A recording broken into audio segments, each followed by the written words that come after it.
नमस्कार बच्चों, मैं डॉक्टर आकांक्षा चौधरी। हम फूड सर्विस सिस्टम के टाइप्स पढ़ रहे थे, जिसमें से हम 3 टाइप्स देख चुके हैं: traditional food system, commissary service system, ready prepared service. आज हम इसका 4th type assembly service system, जिसे संयोजन खाद्य सेवा भी कहा जाता है, वो देखेंगे। मैं कुछ पॉइंट में आपको समझाने की कोशिश करूँगी कि आपको सिंपल इस वर्ड से समझ में आ जाए कि ये क्या होता है। लेकिन आप ध्यान रखिएगा, जब आप इसको पढ़ेंगे तो साथ में नोट्स बनाते जाए, तो ये आपको ज़्यादा अच्छे से समझ में आ जाएगा। असेंबली सर्विस सिस्टम को यदि हम देखें तो संयोजन खाद्य सेवा जो होती है उसे सुविधा खाद्य सेवा भी कहा जाता है, जिसमें खाद्य सेवा फूड सर्विस करने से पूर्व उत्पादन प्रक्रिया प्रोडक्शन प्रोसेस में न्यूनतम पाक क्रिया का उपयोग होता है अथवा नहीं होता है।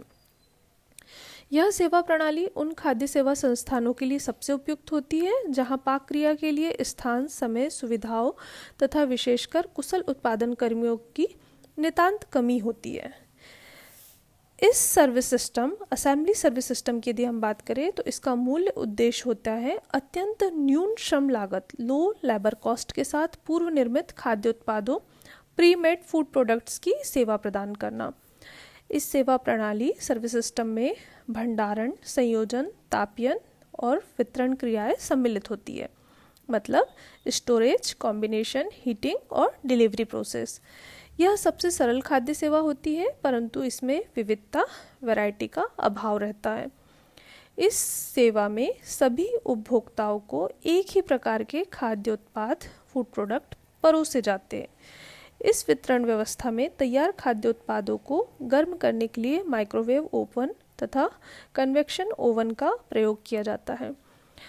हमने ये पॉइंट पढ़े। अब आप सिंपल, अगर आपसे कोई भी असेंबली सर्विस फूड सिस्टम को आप समझना चाहते हैं तो आप उसको सिंपल इस तरीके से समझेंगे कि जो संयोजन खाद्य सेवा होती है उसे सुविधा खाद्य सेवा भी कहा जाता है।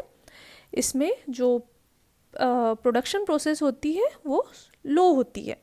फिर इसके साथ साथ में ये खाद्य सेवा प्रणाली जो होती है ये कहाँ पर यूज़ की जाती है, जहाँ पर उत्पादन कर्मियों की कमी होती है। इसका मूल उद्देश्य ये होता है कि लो लेबर का कॉस्ट इसमें यूज़ होता है। लो लेबर कॉस्ट मतलब न्यून श्रम लागत इसमें लगती है। भंडारण, संयोजन, तापयन और वितरण क्रियाएं इसमें सम्मिलित होती है। सबसे सरल खाद्य सेवा होती है ये, लेकिन इसमें जो वैरायटी होती है उसका लैक होता है, मतलब विविधता का अभाव होता है। आशा करती हूँ कि आपको इस पॉइंट के थ्रू ये चीज़ें आसानी से समझ में आ रही होगी।